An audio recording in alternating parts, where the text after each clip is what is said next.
तो देखिए ये मैं फिर से आपको ह्यूमन बॉडी का स्ट्रक्चर दिखा रहा हूं। अब इसमें ये नेक वाला पार्ट है, ठीक है, ये गर्दन वाला हिस्सा है। तो मैं आपको बता दूं, देखिए वैसे तो हमारे नेक के अंदर बहुत सारी पाइपलाइन प्रेजेंट है, बहुत सारी पाइपलाइन मौजूद है हमारे गर्दन वाले हिस्से में, नेक वाले पार्ट में। कुछ पाइपलाइन से ब्लड जाता है, कुछ पाइपलाइन से ब्लड जाता है, उन पाइपलाइन को आप कहते हो ब्लड वेसल। एक ऐसी भी पाइपलाइन है हमारे नेक में जिससे एयर जाती है, उसको आप विंड पाइप कहते हो या कई बार ट्रैकिया बुलाते हो। और एक ऐसी भी पाइपलाइन है जिससे फूड जाता है, जिसको हम ईसोफेगस बुलाते हैं या फूड पाइप बुलाते हैं, ठीक है। तो अभी मैं सारी पाइपलाइन तो नहीं दिखाऊंगा, लेकिन मैं आपको एक पाइपलाइन दिखा देता हूं जिससे हमारे बॉडी में एयर जाती है, जिसे हम विंड पाइप बुलाते हैं। तो नेक में ये जो आपको पाइपलाइन दिख रही है, ये विंड पाइप है, ठीक है। इस विंड पाइप से क्या जाती है? एयर जाती है बॉडी के अंदर, और इस विंड पाइप को ट्रैकिया के नाम से भी जाना जाता है। अब इसी ट्रैकिया के दोनों तरफ, लेफ्ट में और राइट में, आपको दो ग्लैंड नजर आ रहे हैं, ठीक है। इन दोनों ग्लैंड को हम एक साथ क्या बुलाते हैं? Thyroid gland. समझ लेना इस बात को, हमारे नेक में एयर वाली पाइपलाइन को क्या बुला रहे हैं? विंड पाइप बुला रहे हैं, या बोल दो ट्रैकिया बुला रहे हैं। और इस विंड पाइप के दोनों तरफ लेफ्ट राइट में आपको दो ग्लैंड दिख रहे हैं जिनको हम थायराइड ग्लैंड बुला रहे हैं, ठीक है। अब ये जो थायराइड ग्लैंड है, ये भी एक हार्मोन बनाता है जिसका नाम है थायरोक्सिन। थायराइड ग्लैंड क्या कर रहा है? थायरोक्सिन नाम का हार्मोन बना रहा है, ठीक है। अच्छा, ये थायरोक्सिन नाम का हार्मोन करता क्या है? देखिए, ये आपकी बॉडी की मेटाबॉलिक एक्टिविटी को कंट्रोल करता है। अब ये मत कहना कि मेटाबॉलिक एक्टिविटी नहीं पता। मेटाबॉलिक एक्टिविटी का मतलब है बॉडी के अंदर बहुत सारे सेल्स हैं, और सेल्स के अंदर बहुत सारे मटेरियल प्रेजेंट होते हैं। उनमें से कई बार कुछ मटेरियल टूट रहे होते हैं, तो कुछ मटेरियल जुड़ रहे होते हैं। इस तोड़ने और जोड़ने को हम मेटाबॉलिक एक्टिविटी कहते हैं, और इसकी कंट्रोलिंग किसके हाथ में होती है? थायरोक्सिन नाम के हार्मोन के हाथ में होती है। और ये थायरोक्सिन हार्मोन कौन बनाता है? बोलो, थायराइड ग्लैंड बनाता है। तो थायराइड ग्लैंड जिस हार्मोन को बना रहा है, वो हार्मोन क्या करेगा? हमारी मेटाबॉलिक एक्टिविटी को कंट्रोल करेगा। अच्छा, इसके अलावा भी थायरोक्सिन हार्मोन एक काम और भी करता है। थायराइड ग्लैंड का जो शेप है, ठीक है ना, आपको दिख रहा है थायराइड ग्लैंड किस शेप का है। इस शेप को मेंटेन रखने का काम भी थायरोक्सिन का है। अगर थायरोक्सिन प्रोड्यूस ना हो तो पता है क्या होगा? ये थायराइड ग्लैंड फूल जाएगा, स्वेलअप हो जाएगा। और अगर एक बार ये फूल गया, स्वेलअप हो गया, तो ये अपने ओरिजिनल शेप में कभी नहीं आएगा, तो हमारे लिए प्रॉब्लम वाली बात हो जाएगी। इसीलिए थायराइड ग्लैंड लगातार थायरोक्सिन हार्मोन बनाता रहता है, ताकि थायराइड ग्लैंड कभी स्वेलअप ना हो जाए, फूल ना जाए। अगर बच्चों ध्यान रहे, थायराइड ग्लैंड फूला, स्वेलअप हुआ, तो इस प्रॉब्लम को हम गॉइटर बुलाते हैं, या आपने शायद इसका हिंदी में भी नाम सुना होगा, घेंगा, ठीक है। तो ये बात ध्यान रहे कि थायरोक्सिन हार्मोन यहां पर बहुत इंपॉर्टेंट रोल प्ले कर रहा है। ये थायराइड ग्लैंड के शेप को भी कंट्रोल कर रहा है, मैनेज कर रहा है। अच्छा, यहां पर एक इंपॉर्टेंट बात ध्यान में रखना जरूरी है। ये जो थायरोक्सिन नाम का हार्मोन हमारा थायराइड ग्लैंड बना रहा है, इस थायरोक्सिन नाम के हार्मोन को बनाने के लिए आयोडीन नाम के एलिमेंट की जरूरत पड़ती है। इसलिए हम लोग अपने फूड में आयोडीन का इस्तेमाल जरूर करते हैं। आप जानते हो, हम लोग घर में जो नमक इस्तेमाल करते हैं, सॉल्ट इस्तेमाल करते हैं, उसमें भी आयोडीन मिला हुआ होता है। तो आयोडीन की कमी बॉडी में नहीं होनी चाहिए। आयोडीन की कमी हुई तो हमारा थायराइड ग्लैंड थायरोक्सिन नहीं बना पाएगा, क्योंकि बिना आयोडीन के थायरोक्सिन नहीं बनाया जा सकता। थायरोक्सिन नहीं बना तो हमारा थायराइड ग्लैंड स्वेलअप हो जाएगा, और हमारे बॉडी की बाकी मेटाबॉलिक एक्टिविटी भी प्रॉपर्ली काम नहीं करेंगी। तो ध्यान रहे, थायरोक्सिन हार्मोन हमारे लिए बहुत इंपॉर्टेंट है। अब जो अगला एंडोक्राइन ग्लैंड है, नेक के अंदर पाया जाने वाला जो अगला एंडोक्राइन ग्लैंड है, वो भी आपको थायराइड ग्लैंड के अंदर ही देखने को मिलेगा। ध्यान से देखो, दोनों थायराइड ग्लैंड में आपको टोटल 4 ग्लैंड दिखाई दे रहे होंगे। देख लो, 2 इधर और 2 इधर, ठीक है ना, टोटल 4। हर एक थायराइड ग्लैंड टोटल 2 है, एक लेफ्ट में एक राइट में, और दोनों थायराइड ग्लैंड में 2-2 आपको एंडोक्राइन ग्लैंड दिखाई दे रहे हैं डॉट के रूप में। टोटल मिलाकर हो गए 4। इन ग्लैंड को कहते हैं पैराथायराइड ग्लैंड। और ये पैराथायराइड ग्लैंड भी एक हार्मोन प्रोड्यूस करेंगे जिनका नाम है पैराथॉर्मोन। ध्यान रहे, पैराथायराइड ग्लैंड कहां पाया जाता है? थायराइड ग्लैंड के अंदर ही पाया जाता है। और टोटल ये 4 होते हैं, और ये एक हार्मोन बनाएंगे जिसे पैराथॉर्मोन कहते हैं। हेलो बच्चों यहाँ बार बार ये बोला जा रहा है कि पैराथायराइड ग्लैंड थायराइड ग्लैंड के अंदर है, मगर अंदर का मतलब ये मत समझ लेना कि वो उसके अंदर घुसा हुआ है। नहीं, ऐसा नहीं है। तो फिर पैराथायराइड ग्लैंड कहाँ पर है? पैराथायराइड ग्लैंड थायराइड ग्लैंड के ठीक पीछे है। अच्छा, काम क्या करता है ये पैराथॉर्मोन? ये पैराथॉर्मोन आपके ब्लड के अंदर कैल्शियम और फॉस्फेट के लेवल को कंट्रोल करता है, मेंटेन करके रखता है। देखिए हमारे ब्लड हमारा क्या है, लिक्विड के रूप में है, और उस ब्लड के अंदर बहुत सारे मटेरियल भी मिले हुए होते हैं, कई तरीके के आयंस वगैरह भी होते हैं। तो कैल्शियम और फॉस्फेट आयन को ब्लड के अंदर कंट्रोल करने का काम, कि कितना कैल्शियम होना चाहिए ब्लड के अंदर या कितना फॉस्फेट लेवल होना चाहिए, ये काम कौन करवाएगा, पैराथॉर्मोन करवाएगा। अब बच्चों यहां पर एक बात ध्यान रखना कि विंड पाइप आगे चलकर यहां पर आप देखिए दो पार्ट्स में स्प्लिट हो गई है, एक इधर और एक इधर। दो पार्ट्स में विंड पाइप आपकी अलग अलग स्प्लिट हो गई है, एक इधर वाले लंग में चली गई और एक विंड पाइप का हिस्सा इधर वाले लंग में चला गया। तो विंड पाइप जो पहले सिंगल विंड पाइप थी वो आगे चलकर दो हिस्सों में डिवाइड हो गई, एक इधर वाले लंग में चला गया और एक पाइप का हिस्सा इधर वाले लंग में चला गया। तो जिस जगह पर ये पाइप स्प्लिट हुई है दो टुकड़ों में, उस जगह पर ही आपको तीसरा नेक में पाया जाने वाला एंडोक्राइन ग्लैंड मिलेगा, और इस ग्लैंड का नाम है थाइमस ग्लैंड। बच्चों यहाँ पर ये बात ध्यान रहे कि थाइमस ग्लैंड एक्चुअली नेक में प्रेजेंट नहीं है।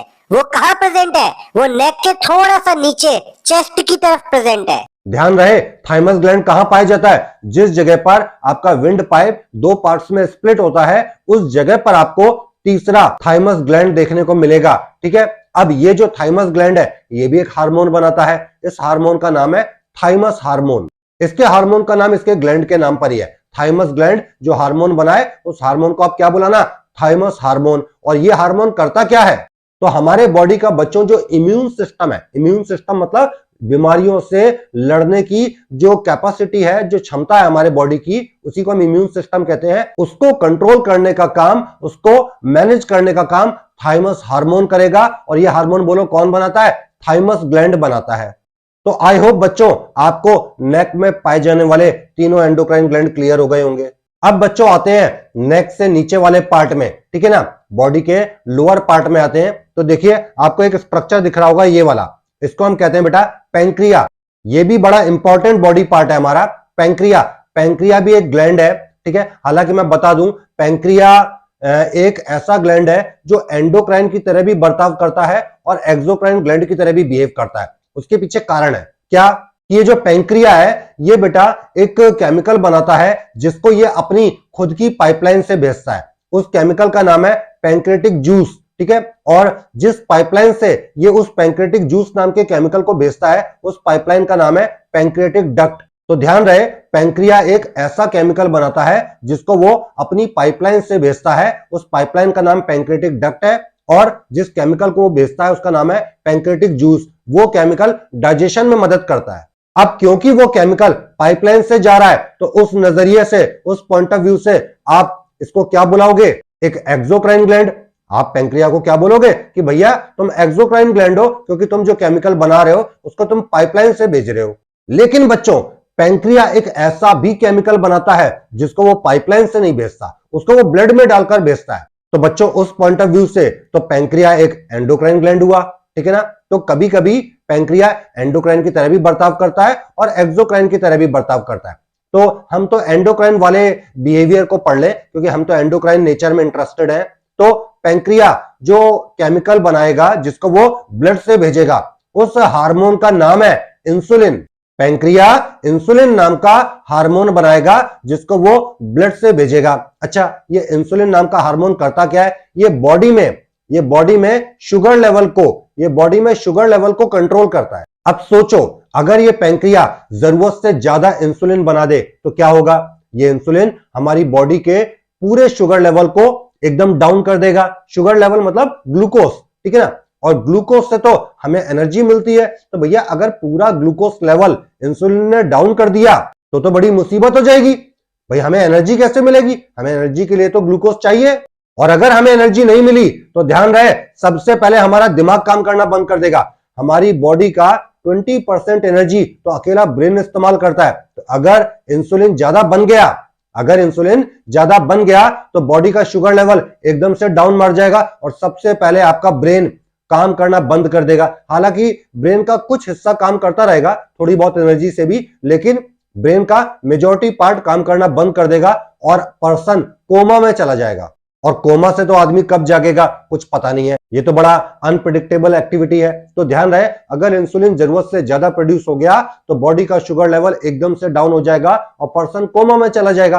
अच्छा, अगर पैंक्रिया ने ये इंसुलिन नाम का हार्मोन कम बनाया तो क्या होगा? तो बॉडी का शुगर लेवल ज्यादा डाउन कभी होगा ही नहीं और बॉडी में शुगर लेवल बढ़ता चला जाएगा और पेशेंट डायबिटीज से मर जाएगा।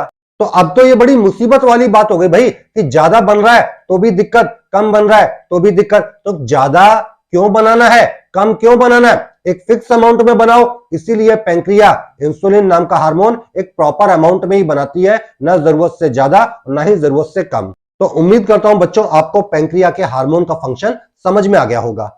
अब पैंक्रिया के ठीक पास में हमारे बॉडी में किडनी होती है। देखिए यहां पर आपको दिख रहा होगा 2 किडनी। हमारे बॉडी में टोटल 2 किडनी होती है। अच्छा, आपको इस किडनी के ऊपर कैप लाइक स्ट्रक्चर, टोपी के समान दिखने वाला स्ट्रक्चर दिखाई दे रहा होगा। दिख रहा है? टोपी के समान कैप लाइक स्ट्रक्चर दिख रहा है, ठीक है ना? दोनों किडनी के ऊपर कैप लाइक स्ट्रक्चर प्रेजेंट है। अच्छा, एक बात ध्यान रखना, बायोलॉजी में किडनी को कई बार रिनल बुलाते हैं, रिनल। और यहां पर हमने रिनल के ऊपर कुछ ऐड कर दिया, टोपी पहना दी, कुछ ऐड कर दिया। तो इस कैप लाइक स्ट्रक्चर का आप क्या नाम देंगे? एड्रिनल। एड्रिनल, रिनल में कुछ ऐड कर दिया, एड्रिनल। इसलिए इस कैप लाइक स्ट्रक्चर का नाम क्या है? एड्रिनल ग्लैंड है, ठीक है? ये भी एक एंडोक्राइन ग्लैंड है, इसका नाम है एड्रिनल ग्लैंड। ये कैप के समान दिखता है और किडनी के ऊपर प्रेजेंट होता है। अच्छा, ये भी एक हार्मोन बनाता है जिस हार्मोन का नाम है एड्रीनालाइन हार्मोन।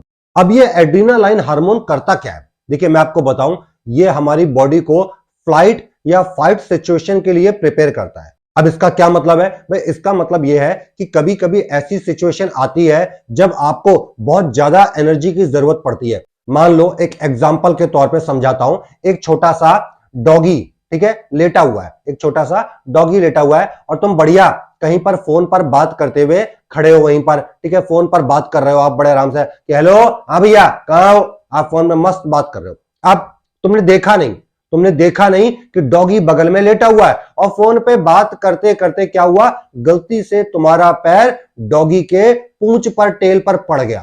सोचो अब क्या होगा? तुमने उस कुत्ते के, उस डॉगी के पूंछ पर पैर रख दिया, जानबूझकर नहीं रखा, धोखे में रख गया, ठीक है? आप तो फोन पर बात कर रहे थे, तुम तो बड़े अबोध बालक, नन्हे मुन्ने प्यारे लड़के हो या प्यारी बच्ची हो, आपका गलती से पैर पड़ गया डॉगी की पूंछ पर। अब क्या होगा? अब वो डॉगी पहले तो गुर्राएगा। अच्छा, वो जरूरी नहीं है कि मेरे को कुत्ते की आवाज निकालनी आती हो, मगर वो डॉगी गुर्राएगा। अब तुमने अभी भी देखा नहीं है उस डॉगी की तरफ, तुम तो फोन पे बात कर रहे हो, मगर जैसी डॉगी गुर्राया, डॉगी ने जैसी गुर्राया, वो आवाज तुम्हारे कानों तक पहुंची, वो आवाज तुम्हारे कानों तक पहुंची। और जैसी तुम्हारे कानों तक ये आवाज पहुंची, तुम्हारे ब्रेन ने तुरंत कैलकुलेशन किया कि यार ये आवाज सुनी हुई लग रही है। आपके ब्रेन में बहुत सारा पहले से डेटा सेव है, आपने पहले कई बार हो सकता है डॉगी की आवाज सुनी हो, तो वो डेटा ब्रेन में स्टोर है। ब्रेन को पता चल गया कि ये आवाज किसकी है, डॉगी की है। ब्रेन ने तुरंत कैलकुलेशन लगा लिया कि यार ये कुत्ते की आवाज है, और ब्रेन ने यह भी दिमाग लगा लिया कि ये कुत्ता गुस्से में है, ये बड़े प्यार में नहीं है, ये बड़ा खुश नहीं है, ये गुस्से में है। तो अब क्या होगा? अब तुम्हारी हालत खराब। अब तुम्हारे पास 2 ऑप्शन है भाई, या तो तुम बड़े पहलवान आदमी हो, तुम बड़े पहलवान इंसान हो, तो तुम कुत्ते के साथ 2-2 हाथ कर लो, लड़ लो, और या तो फिर तुम वहां से भाग लो। 2 ही कंडीशन है, या तो फाइट कर लो, लड़ लो, और या तो फ्लाइट कर लो, भाग लो। अब तुम्हारी मर्जी है, तुम जो करना चाहो। ऐसा कोई जरूरी नहीं है कि तुम भागो, तुम चाहो तो लड़ भी सकते हो, आज कि भाई बोल दो आ जाओ, हो जाए 2-2 हाथ, देख लेते हैं किसमें कितना है दम, या फिर वहां से भाग लो। तो आपके पास ऑप्शन है, लेकिन मुझे बताओ तुम चाहे भागो या लड़ो, जो करना है करो, मगर दोनों काम के लिए बॉडी में एनर्जी तो चाहिए, और जरूरत से ज्यादा चाहिए। लड़ना है तो भी नॉर्मल केस में जितनी एनर्जी लगती है उससे ज्यादा एनर्जी चाहिए होगी, और अगर भागना भी चाहते हो तो भी नॉर्मल केस से ज्यादा एनर्जी की रिक्वायरमेंट आपको लगेगी। तो उस समय ये काम कौन करवाएगा? एड्रीनालाइन हार्मोन करवाएगा। क्योंकि अगर ज्यादा एनर्जी नहीं मिली तो क्या होगा? तुम भागना भी चाह रहे होगे ना, तो ज्यादा तेज भाग नहीं पाओगे और वो कुत्ता तुम्हें चबा जाएगा। तो आपको उस समय हाई एनर्जी की रिक्वायरमेंट है। अब वो कैसे होगा? तो उस समय आपका जो एड्रिनल ग्लैंड है वो एड्रीनालाइन नाम का हार्मोन प्रोड्यूस करेगा, और वो हार्मोन जाएगा कहां पर? लीवर के पास। ये रहा लीवर, ठीक है। बॉडी में लीवर एक बहुत बड़ा इंपॉर्टेंट ऑर्गन है बेटा। इसमें हमारे बॉडी का फूड स्टोर होता है, ठीक है ना भाई। फूड का कुछ हिस्सा हमारी बॉडी स्टोर कर लेती है, और कहां स्टोर करती है? लीवर में करती है, और ग्लाइकोजन के रूप में करती है। ध्यान रहे, लीवर में फूड स्टोर होता है ग्लाइकोजन के रूप में।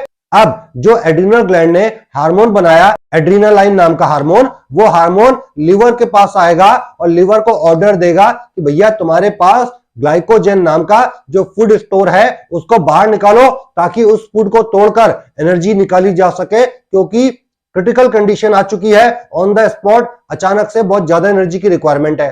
तो लीवर क्या करेगा? उस फूड को वो बाहर निकाल देगा, और बॉडी उस फूड को ब्रेक करके तुरंत बहुत सारी एनर्जी ऑब्टेन करेगी, और फिर तुम्हारी मर्जी है उस एनर्जी का यूज करके कुत्ते से लड़ना है तो लड़ लो, और भागना है तो भाग लो। अच्छा, ये ध्यान रहे, मैंने डॉगी का एग्जाम्पल दिया है। कोई भी एक्टिविटी हो सकती है जिसमें आपको अचानक से बहुत ज्यादा एनर्जी की रिक्वायरमेंट हो, उस जगह पर एड्रिनल ग्लैंड अपना रोल प्ले करता है। तो आई होप आपको एड्रिनल ग्लैंड और उसके हार्मोन का फंक्शन समझ में आ रहा होगा।